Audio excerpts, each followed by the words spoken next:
నమస్కారం దూరదర్శన్ యాదగిరి వార్తలకు స్వాగతం. ముందుగా ప్రధాన అంశాలు. వ్యవసాయ రంగంలో విప్లవాత్మక మార్పుల కోసమే 2 బిల్లులు తెచ్చామన్న ప్రధాని. రైతుల జీవన ప్రమాణాల మెరుగుదలే ప్రభుత్వ లక్ష్యమని మోదీ వెల్లడి. బిహార్లో 9 రహదారుల ప్రాజెక్టులకు ప్రధాని శంకుస్థాపన. బిహార్ అభివృద్ధికి కేంద్రం కట్టుబడి ఉందన్న మోదీ.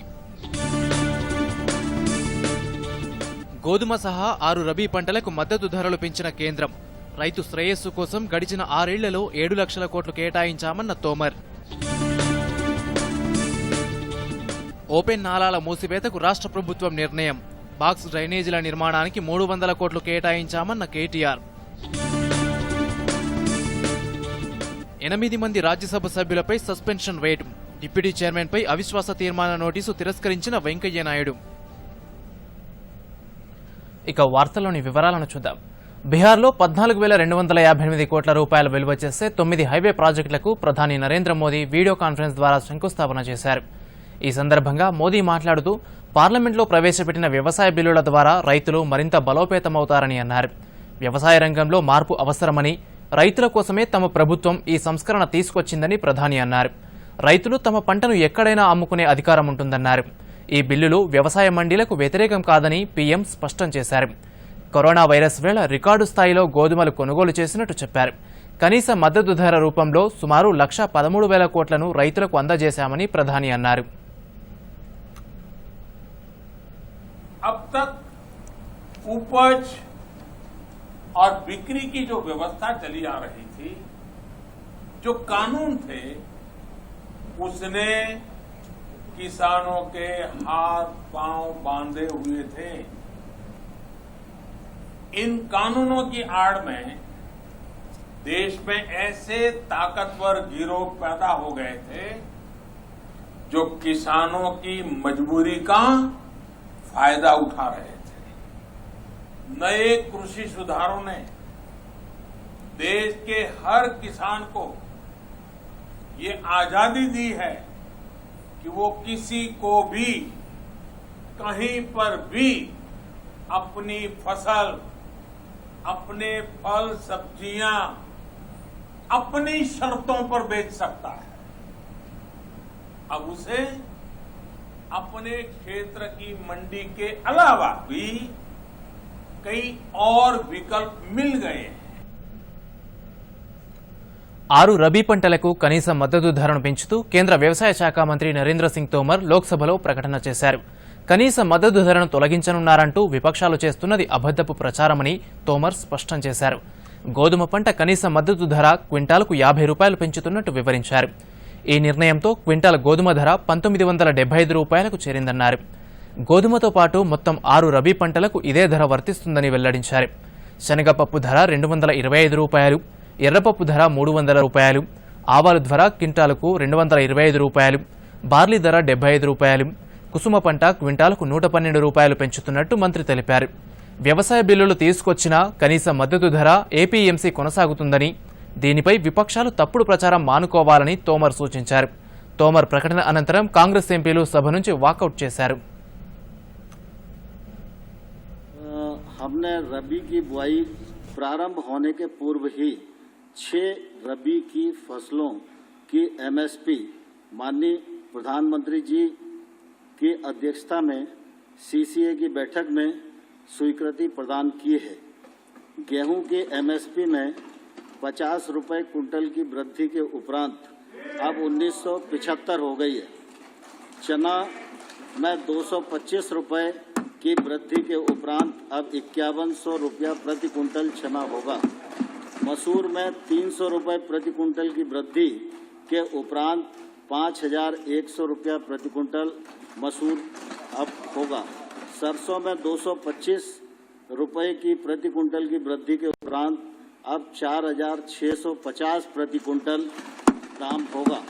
जौ में 75 रुपए की वृद्धि के उपरांत 1600 रुपए प्रति कुंटल इसका भाव होगा. कुसुम में 112 की वृद्धि उपरांत 5327 प्रति कुंटल एमएसपी निर्धारित की गई है. माननीय अध्यक्ष महोदय, 2013-14 में किसानों को मसूर 2,950 रुपये MSP दी जा रही थी। आज देश के किसान मसूर पर 5,100 रुपया MSP पा रहे हैं। यह एक तरह से 73% वृद्धि हुई और 2,000 रुपये की वृद्धि है।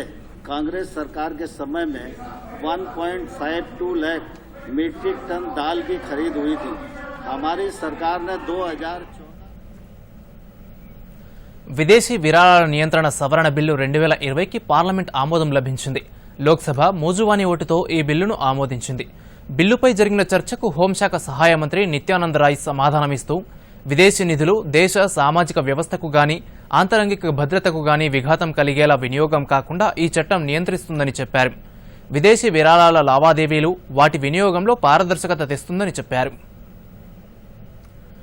జాతీయ ఫోరెన్సిక్ సైన్స్ విశ్వవిద్యాలయాన్ని विधेयक का पूरा नाम विधेयकांग बने। जो सदस्य के पक्ष में हाँ गए, जो सदस्य के विरोध में ना गए, मेरे विचार में निर्णय हाँ वालों के पक्ष में हाँ वालों के पक्ष में खंड 1 अधिनियम सूत्र विधेयक का पूरा नाम विधेयकांग बने। मंत्री जी अब प्रस्ताव करें कि सभा को महोदय पारित किया जाए, राज्यसभा द्वारा पारित विधेयक को पारित किया जाए। महोदय मैं प्रस्ताव करता हूं कि विधेयक पारित किया जाए। प्रश्न है कि विधेयक को पारित किया जाए। जो सदस्य के पक्ष में हाँ गए, जो सदस्य विरोध में ना गए, मेरे विचार में निर्णय हाँ वालों के पक्ष में हाँ वालों के पक्ष में प्रस्ताव स्वीकृत हुआ। राज्यसभा द्वारा यथा पारित विधेयक को पारित हुआ।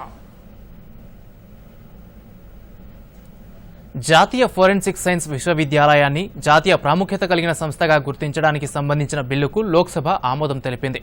ఫోరెన్సిక్ సైన్స్ రంగంలో దేశం మరింత ముందుకు పోవడానికి ఇది దోహదపడుతుందని పార్లమెంట్ సభ్యులు అభిప్రాయపడ్డారు. రాజ్యసభలో వ్యవసాయ బిల్లుల ఆమోదం సందర్భంగా చోటు చేసుకున్న పరిస్థితులపై రాజ్యసభ చైర్మన్ ఎం వెంకయ్యనాయుడు అసంతృప్తి వ్యక్తం చేశారు. సభలో అనుచితంగా ప్రవర్తించిన 8 మంది సభ్యులను వారం రోజుల పాటు సస్పెండ్ చేశారు.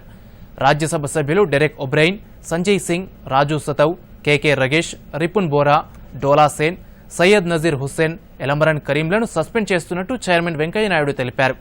బిల్లులపై చర్చ, ఓటింగ్ సమయంలో విపక్ష ఎంపీలు వ్యవహరించిన తీరును తప్పుబట్టారు. సభ్యులు భౌతికంగా ఇబ్బంది పెట్టడంతో పాటు డిప్యూటీ చైర్మన్ను తన విధుల్ని నిర్వర్తించకుండా అడ్డుపడ్డారంటూ అసహనం వ్యక్తం చేశారు. నిరసనలకు కారణమైన ఎంపీలు ఆత్మవిమర్శ చేసుకోవాలని సూచించారు. కాగా సభ్యుల సస్పెన్షన్ను వ్యతిరేకిస్తూ విపక్షాలు నిరసన చేపట్టాయి.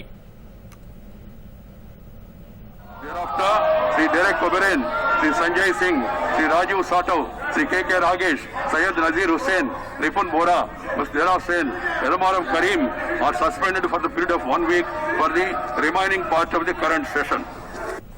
It was really నిబంధనలకు విరుద్ధంగా బిల్లులను ఆమోదింపజేశారంటూ డిప్యూటీ చైర్మన్ హరివంశ్ సింగ్పై విపక్షాలు ఇచ్చిన అవిశ్వాస నోటీసును తోసిపుచ్చారు.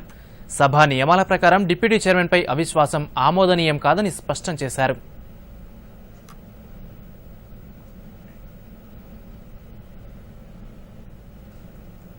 రాజ్యసభలో వ్యవసాయ బిల్లుల ఆమోదం సందర్భంలో విపక్ష సభ్యుల తీరును పార్లమెంటరీ వ్యవహారాల శాఖ మంత్రి ప్రహ్లాద్ జోషి ఖండించారు. గౌరవప్రదమైన పదవిలో ఉన్న వైస్ చైర్మన్పై ప్రతిపక్ష సభ్యుల తీరు గర్హనీయమని అన్నారు. త్వరలో వీడియోను విడుదల చేస్తామన్నారు. సభాపతి టేబుల్పైకి దూసుకెళ్లడం దురదృష్టకరమైన ఘటన అని వ్యాఖ్యానించారు.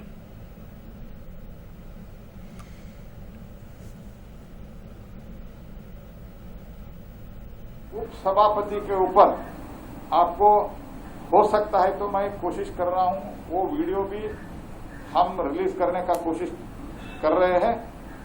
थप्पड़ तक गए हैं उपसभापति, जो अत्यंत गौरवान्वित नेता है, बिहार के है, ऐसे नेता के ऊपर इस हद तक गए हैं। टेबल के ऊपर, सभापति के टेबल के ऊपर श्री डेरेक ओबेरॉन बैठा था। इसके दौर्भाग्यपूर्ण घटना राज्यसभा में और लोकसभा में भी कभी नहीं हुआ है। हुआ होगा कई विधानसभा में, लेकिन this is the first time and after repeated request that we are ready for the division. తెలంగాణకు యూరియా సరఫరా గురించి టీఆర్ఎస్ సభ్యుడు రంజిత్ రెడ్డి లోక్సభ 0 అవర్లో ప్రస్తావించారు. రాష్ట్రంలో సాగు విస్తీర్ణం గణనీయంగా పెరిగిందని, పంటలకు అవసరమైన యూరియాను సకాలంలో అందజేయాలని విజ్ఞప్తి చేశారు. సెప్టెంబర్ నాటికి రాష్ట్రానికి 2.1 లక్షల మెట్రిక్ టన్నుల యూరియా అవసరముండగా కేంద్ర ప్రభుత్వం 1.14 లక్షల మెట్రిక్ టన్నుల యూరియాను మాత్రమే సరఫరా చేసిందన్నారు. Compared to previous year, sir, It is an increase of nearly 37% and it is the highest in the country, followed by Jharkhand and Tamil Nadu.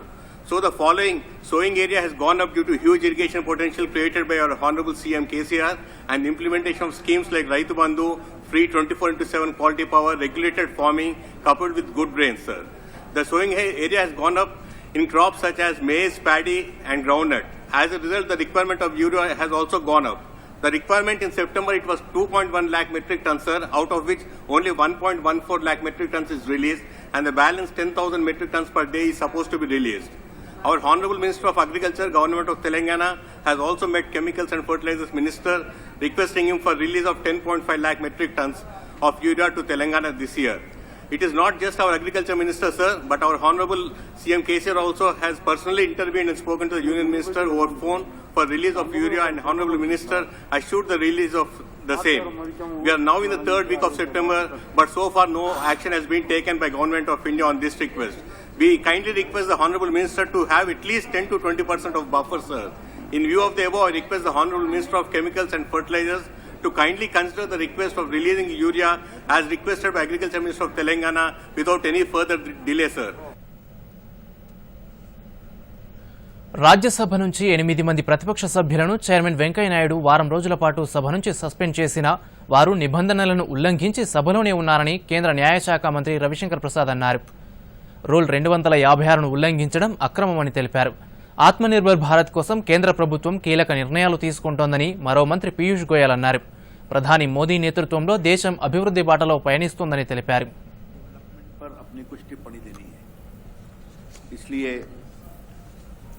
हमें लगा कि गवर्नमेंट की ओर से अपनी बात कही जाए. आज आपने देखा होगा कि प्रस्ताव पर राज्यसभा के चेयरमैन ने सस्पेंशन का आदेश दिया for the rest of the terms. इसके बावजूद जो सभी सदस्य थे वो वापस नहीं गए, हाउस से बाहर नहीं गए, जो नियमों का खुला खुला उल्लंघन है और इसके कारण राज्यसभा को एडजर्न करना पड़ा. उनका आज का कंडक्ट रूल्स ऑफ प्रोसीजर के रूल 256 का सीधा उल्लंघन है. हमने कई सारे काम किए हैं. माननीय वित्त मंत्री ने आत्मनिर्भर भारत का 20 लाख करोड़ का पैकेज देश के समक्ष रखा है. सभी मंत्री और पूरा देश की सरकारी व्यवस्था इसमें जुटी हुई है कि भारत को आत्मनिर्भर भी बनाना है और विदेश के ऊपर निर्भर रहने से देश में कितना खतरा हो सकता है वो हमने कोविड काल में देखा. जब कोविड में लॉकडाउन करना पड़ा उसकी जानकारी आप सबको है. भारत में टेस्टिंग किट्स नहीं थे, पीपीईज नहीं थे, मास्क बनाने की क्षमता पर्याप्त नहीं थी, वेंटिलेटर की कमी थी. एक्सपोर्ट करते हैं मास्क. ये इस देश की क्षमता है जो पूरे विश्व को सेवा करने में जुटी है और आगे चल के आत्मनिर्भर भारत के तहत भारत पूरे विश्व की सप्लाई चेन्स में, भारत पूरे विश्व में भारत में बनाया हुआ सामान, अच्छी गुणवत्ता वाला सामान और बड़े रूप में भेजे और बड़े रूप में भारत में लोगों को काम के अवसर मिले, उसमें जुटा हुआ है. ఢిల్లీలోని నిజాముద్దీన్లో జరిగిన తబ్లీగీ సమావేశం వల్లే దేశంలో కరోనా ఎక్కువ మందికి వ్యాప్తి చెందిందని కేంద్ర హోంశాఖ పునరుద్ఘాటించింది. ఇప్పటి వరకు 233 మంది జమాతే సభ్యులను అరెస్టు చేశామని కేంద్ర హోంశాఖ సహాయ మంత్రి కిషన్ రెడ్డి రాజ్యసభలో వెల్లడించారు. 2361 మందిని సంస్థ ప్రధాన కార్యాలయం నుంచి తరలించినట్టు ఆయన వెల్లడించారు. జమాతే చీఫ్ మౌలానాపై దర్యాప్తు జరుగుతోందని ఆయన సభ దృష్టికి తీసుకొచ్చారు. నిజాముద్దీన్లో భౌతిక దూరం పాటించకుండా, కోవిడ్ జాగ్రత్తలు తీసుకోకుండా సభ నిర్వహించుకోవడం వల్లే కరోనా వ్యాప్తి జరిగిందని కిషన్ రెడ్డి పేర్కొన్నారు. 2017-18 సంవత్సరాల్లో దేశవ్యాప్తంగా 1200 మందిని జాతీయ భద్రతా చట్టం కింద పోలీసులు అదుపులోకి తీసుకున్నారని కిషన్ రెడ్డి ప్రకటించారు. 1200 మందిలో 563 మంది ఇప్పటికీ పోలీసుల అదుపులోనే ఉన్నారని రాజ్యసభలో ప్రకటించారు. నేషనల్ క్రైమ్ రికార్డ్ బ్యూరో ప్రకారం జాతీయ భద్రతా చట్టం కింద మధ్యప్రదేశ్లో ఎక్కువ మందిని అదుపులోకి తీసుకున్నారని, ఆ తర్వాత యూపీ 2వ స్థానంలో ఉందని ఆయన తెలిపారు. కరోనా పరిస్థితుల నేపథ్యంలో దెబ్బతిన్న వీధి వ్యాపారులకు ఆర్థిక చేయూతను అందించడంలో భాగంగా కేంద్ర ప్రభుత్వం ఆత్మనిర్భర భారత్ పథకం ద్వారా పలు రకాలుగా ఆదుకుంటుంది. ఇందులో భాగంగా రోజువారీ ఆదాయంతో జీవనోపాధి పొందుతున్న చిరు వ్యాపారుల కోసం ప్రధానమంత్రి స్వనిధి పథకాన్ని ప్రారంభించి ఆర్థిక సహకారాన్ని అందిస్తుంది. రాజన్న సిరిసిల్ల జిల్లాలో ఈ పథకాన్ని వీధి వ్యాపారులు సద్వినియోగం చేసుకునేందుకు ముందుకు వస్తున్నారు. కరోనా పరిస్థితుల్లో లాక్డౌన్ వల్ల వీధి వ్యాపారులు పూర్తిగా దెబ్బతిని ఆర్థికంగా నష్టపోయారు. ప్రస్తుతం కేంద్ర సర్కార్ అందిస్తున్న 10,000 రూపాయల ఆర్థిక రుణం వారి వ్యాపారాలను మెరుగుపరుచుకునేందుకు దోహదపడుతుందని వీధి వ్యాపారులు చెబుతున్నారు. సిరిసిల్ల మున్సిపాలిటీ పరిధిలో ఇప్పటి వరకు 4,540 మంది వీధి వ్యాపారులను గుర్తించినట్టు కమిషనర్ సమ్మయ్య తెలిపారు. వీరిలో ప్రతి ఒక్కరికి బ్యాంకు ద్వారా 10,000 రూపాయల ఆర్థిక రుణం అందేలా చూస్తామని సమ్మయ్య చెప్పారు. వీధి వ్యాపారులందరినీ కూడా గుర్తించేటువంటి దాంట్లో కూడా చాలా ముందంజలో ఉండడం జరిగింది. అంటే దాదాపుగా కూడా 4,540 మందిని కూడా స్ట్రీట్ వెండర్గా కూడా గుర్తించడం జరిగింది. మొత్తం సిరిసిల్ల పురపాలక సంఘంలో 2011 జనాభా లెక్కల ప్రకారం దాదాపుగా 92,000 పాపులేషన్ ఉండడం జరిగింది. ఒక 5% మేము టార్గెట్ పెట్టుకోవడం జరిగింది. అంటే 4,600 చేయాల్సిన అవసరం ఉంది.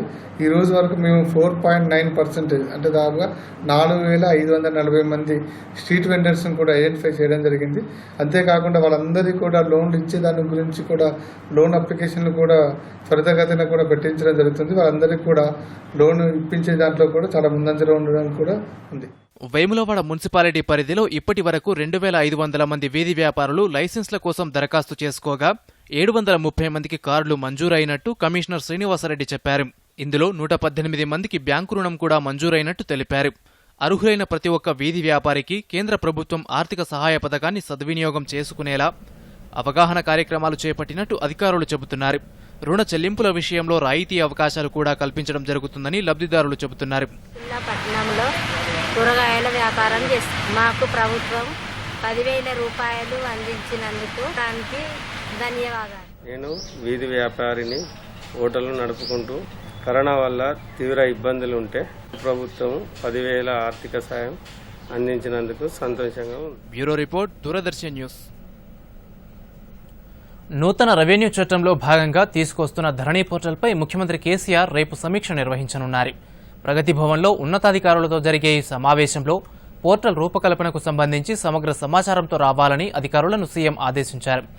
రెవెన్యూ సంస్కరణలో భాగంగా రెవెన్యూ రికార్డులను పారదర్శకంగా నిర్వహించడానికి ధరణి పోర్టల్ రూపకల్పన జరగాలని సీఎం కేసీఆర్ ఆకాంక్షించారు. హైదరాబాద్ ఓపెన్ నాలాలపై క్యాపింగ్ నిర్మాణానికి 300 కోట్లతో ప్రత్యేక కార్యక్రమం నిర్వహిస్తామని మంత్రి కేటీఆర్ అన్నారు. 2 మీటర్ల కన్నా తక్కువ వెడల్పు ఉన్న నాలాలను బాక్స్ డ్రైనేజీలుగా మారుస్తామన్నారు. ఇలాంటి భారీ కార్యక్రమాన్ని సాధ్యమైనంత తొందరగా పూర్తి చేసేందుకు పకడ్బందీగా ప్రణాళికలు రూపొందించుకోవాలని అధికారులకు సూచించారు. 2 మీటర్ల కన్నా వెడల్పు ఉన్న నాలాలపైన నేషనల్ గ్రీన్ ట్రిబ్యునల్, సుప్రీంకోర్టు మార్గదర్శకాలకు అనుగుణంగా చర్యలు తీసుకుంటామని మంత్రి ఈ సందర్భంగా పేర్కొన్నారు. ఇప్పటికే జీహెచ్ఎంసీ వద్ద అన్ని నాలాలకి సంబంధించిన సమాచారం ఉందని, వీటితో పాటు నగరం విస్తరించిన నేపథ్యంలో ఆయా ప్రాంతాల్లో ఉన్న నాలాల సమాచారం సేకరించాలని ఈ సందర్భంగా మంత్రి జోనల్ కమిషనర్లకు, డిప్యూటీ కమిషనర్లకు ఆదేశాలు జారీ చేశారు. భారీ వర్షాల నేపథ్యంలో కేటీఆర్ సమీక్ష నిర్వహించారు. జీహెచ్ఎంసీతో సహా రాష్ట్రంలోని పురపాలికల్లో ప్రస్తుతం ఉన్న పరిస్థితులపైన అధికారుల నుంచి వివరాలు అడిగి తెలుసుకున్నారు. వర్షాలు మరో 2 వారాల పాటు కొనసాగే అవకాశం ఉన్న నేపథ్యంలో ఎలాంటి ప్రాణ నష్టం, ఆస్తి నష్టం లేకుండా చర్యలు తీసుకోవాలని ఆదేశించారు. ఇందుకు సంబంధించిన ప్రణాళికలు సిద్ధం చేయాలని అధికారులను సూచించారు. రానున్న 2 వారాల పాటు అధికారులు పూర్తి స్థాయిలో క్షేత్రంలో ఉండాలని, ఉద్యోగులందరికీ సెలవులు రద్దు చేయాలని పురపాలక శాఖ ముఖ్య కార్యదర్శి అరవింద్ కుమార్ని ఆదేశించారు. కేంద్ర ప్రభుత్వం తీసుకొచ్చిన వ్యవసాయ బిల్లులతో దేశంలో అగ్గిరాజుకుందని రాష్ట్ర మంత్రి తలసాని శ్రీనివాస్ యాదవ్ అన్నారు. ఎన్డీఏ పక్షాలు తీవ్రంగా వ్యతిరేకించినప్పటికీ అగ్రికల్చర్ బిల్లులను కేంద్రం ఆమోదించిందన్నారు. కార్పొరేట్ శక్తులకు మేలు చేయాలనే ఉద్దేశంతోనే ఈ బిల్లులను తీసుకొచ్చారని ఆరోపించారు. ఇప్పటికే హర్యానా, పంజాబ్ రాష్ట్రాల్లో తీవ్ర నిరసనలు వ్యక్తమవుతున్నాయని, ఈ ఉద్యమం దేశమంతా విస్తరిస్తోందని పేర్కొన్నారు. జీఎస్టీలో రాష్ట్రాలు నష్టపోతే పరిహారాలు చెల్లిస్తామని కేంద్రం చెప్పిందని, కానీ ఆచరణలో పెట్టడం లేదని అన్నారు. చాలా దుర్మార్గం. మీకు దేశంలో రెవల్యూషన్ వస్తుంది, మీరేమనుకుంటారంటే మాకు అడ్డు అదుపు లేదనుకుంటారు, కానీ పెద్ద ఎత్తున దేశంలో మరి రెవల్యూషన్ వస్తుంది. ఇప్పుడే హర్యానా, పంజాబ్ ప్రాంతాలలో రైతాంగం అంతా రోడ్డు మీదకి వచ్చారు. ఇది దేశవ్యాప్తంగా కూడా ఉద్యమం లాగా మారుతుంది. కాబట్టి దయచేసి కేంద్ర ప్రభుత్వాన్ని కూడా కొడుతున్నాం. ఇప్పటికైనా కానీ మించిపోయింది లేదు, మీరు విత్డ్రా చేసుకోండి. ఈరోజు ప్రజలు, ఈ దేశ రైతులు కూడా మరి మీ మీద ఆగ్రహంతో ఉన్నారు.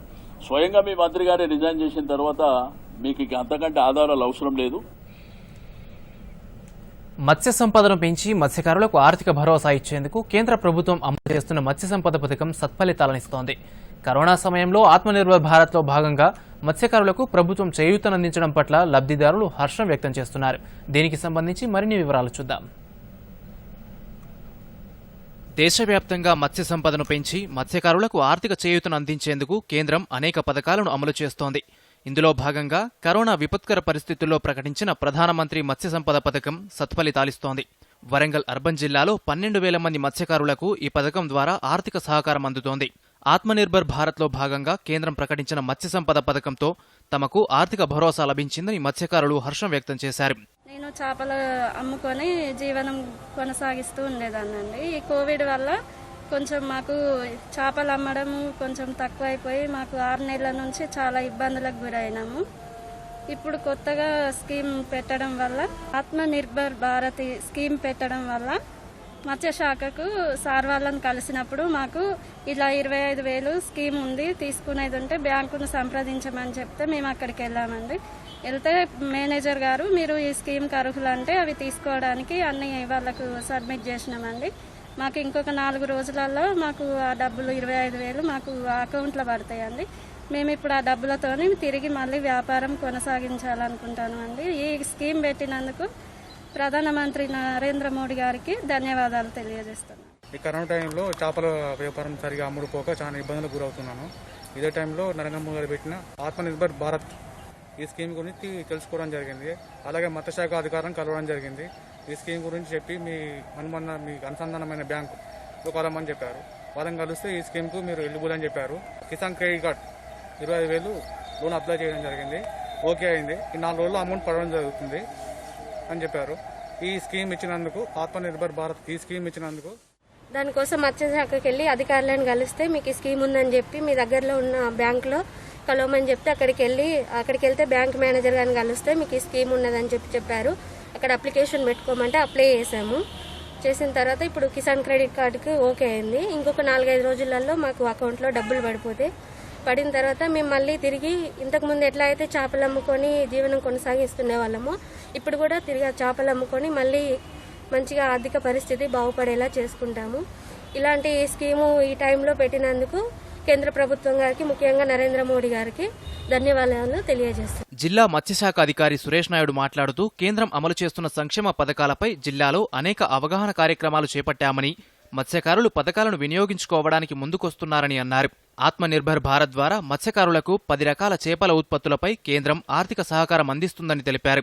20,050 కోట్లతో ప్రధానమంత్రి మత్స్య సంపద పథకం ద్వారా మత్స్యకారుల జీవన ప్రమాణాలు పెరుగుతాయని వివరించారు. ప్రధానమంత్రి ఆత్మనిర్భర్ భారతి అనే ఒక కొత్త స్కీమ్ కింద ఈ సంవత్సరం కోవిడ్ దృష్ట్యా చాలామంది మత్స్యకారులు వివిధ యాక్టివిటీస్ టేకప్ చేసేవాళ్ళు ఈ కోవిడ్ దృష్ట్యా చాలా నష్టపోయారనే ఉద్దేశంతో మన గౌరవ ప్రధానమంత్రి గారు ప్రధానమంత్రి ఆత్మనిర్భర్ భారతి అనే స్కీమ్ కింద మొట్టమొదటిసారిగా ఎప్పుడూ లేని విధంగా ఎప్పుడూ మనకు కిసాన్ క్రెడిట్ కార్డ్స్ అనేది కేవలం వ్యవసాయదారులకు మాత్రమే ఇవ్వడం జరిగేది. కానీ ఈ సంవత్సరం నుంచి కొత్తగా మనకు మత్స్యకారులకును కొత్తగా ఈ స్కీమ్లో ఇంట్రడ్యూస్ చేయడం జరిగింది. ఈ కిసాన్ క్రెడిట్ కార్డు యొక్క ముఖ్య ఉద్దేశం ఏంటి అంటే ఎప్పుడైతే మనం ఈ మత్స్యకారులు వాళ్ళకు సంబంధించిన ఇన్పుట్స్ అంటే పెట్టుబడి వ్యవస్థలో ఏదైనా ప్రాబ్లం వచ్చినప్పుడు వీళ్ళు డైరెక్ట్గా పోయి బ్యాంకులను సంప్రదించి ఆ బ్యాంకుల నుంచి కొంత లోన్ రూపకంగా అంటే దానికి అతి తక్కువ ఇంట్రెస్ట్ రేట్ తోటి అంటే 30% తోటి మనకు ఇంట్రెస్ట్ రేట్ తోటి ఈ కిసాన్ క్రెడిట్ కార్డ్స్ ఇవ్వడం జరుగుతున్నది. Bureau report, Doordarshan news. దేశంలో కరోనా రికవరీ రేటు 79.68% ఉండగా మరణాల రేటు 1.61%గా ఉందని కేంద్ర ఆరోగ్య శాఖ తెలిపింది.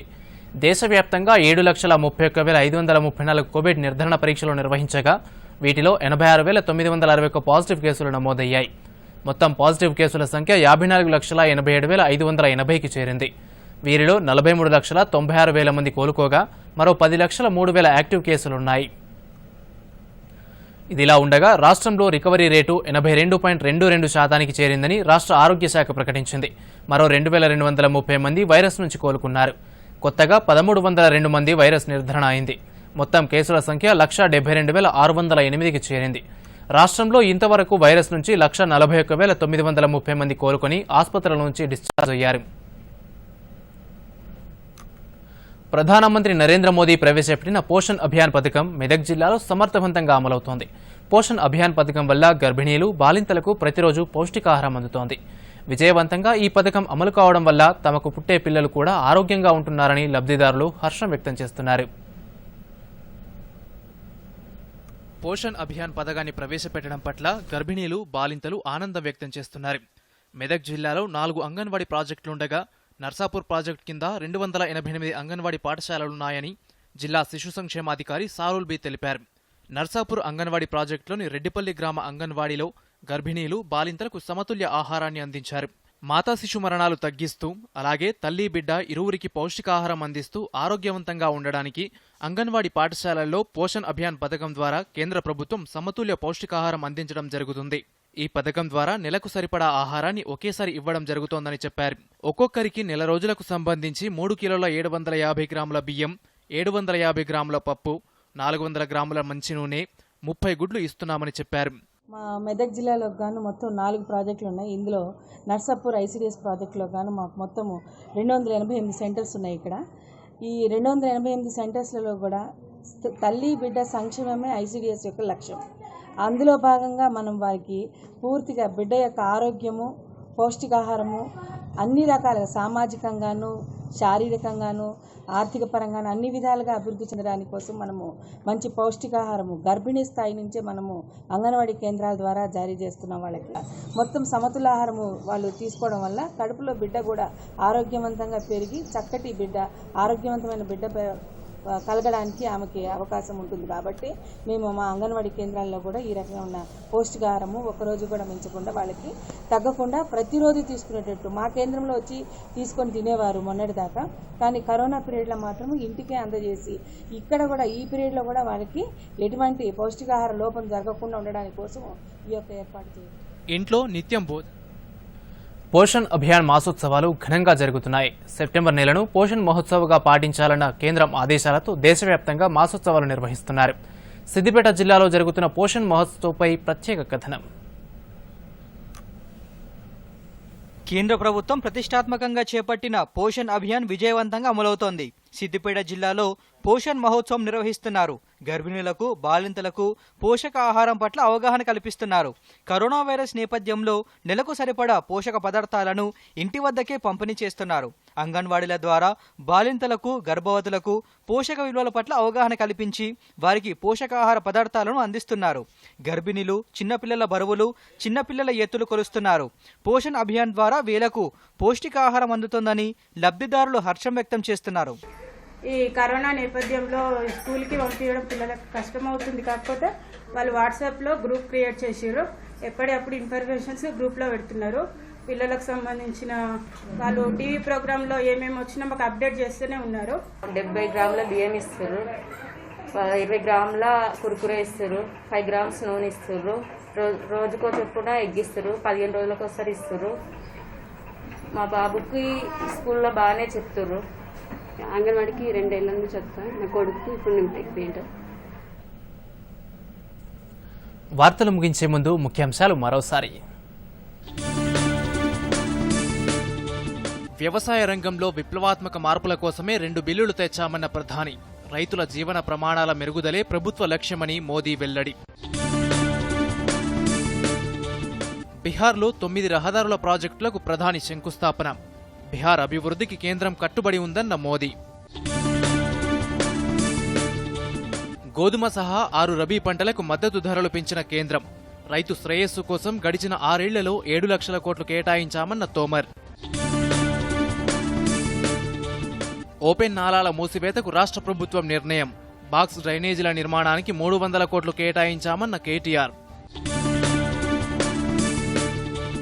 8 మంది రాజ్యసభ సభ్యులపై సస్పెన్షన్ వేటు. డిప్యూటీ చైర్మన్పై అవిశ్వాస తీర్మాన నోటీసు తిరస్కరించిన వెంకయ్యనాయుడు.